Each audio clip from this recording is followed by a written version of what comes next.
কাশ্মীরি আলুর দম এটি একটি খুবই লোভনীয় এবং সুস্বাদু রেসিপি। এটি ভাত, রুটি সবার সাথেই খুব পছন্দের একটি রেসিপি। চলো কাশ্মীরি আলুর দম তৈরি করার জন্য কি কি লাগছে সেটা আমরা দেখে নিই। প্রথমেই আমি শুকনো লঙ্কা আর কাজু বাদামকে একটু 10 মিনিটের জন্য একটা জলেতে ভিজিয়ে রেখে দেবো।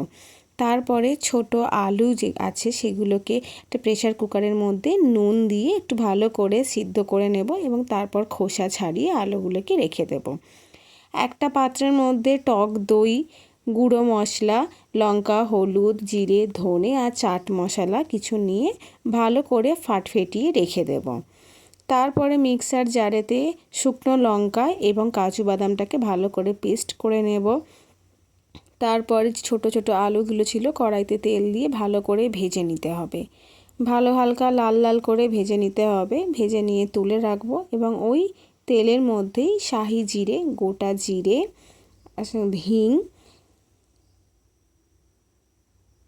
এবং আদা কুচি আর কাঁচা লঙ্কা কুচি, কিছু গোটা গরম মশলা, তেজপাতা, দারচিনি, লবঙ্গ, বড় এলাচ আর জয়িত্রী দিয়ে ভালো করে মিক্সড করব এবং কাঁচা লঙ্কা আর কাজু বাদামের পেস্টটাকেও দিয়ে দেবো এবং তারপর ফেটিয়ে রাখা যে আমাদের দইটা ছিল সেই দইটার মধ্যেও ভালো করে দিয়ে এটাকে কষিয়ে নিতে হবে এবং ছোট ছোট আলুগুলো তার মধ্যে দিয়ে দেবো এবং ওপর থেকে নুন আর চিনি ভালো করে একটু মিক্সড করে ছড়িয়ে দিতে হবে।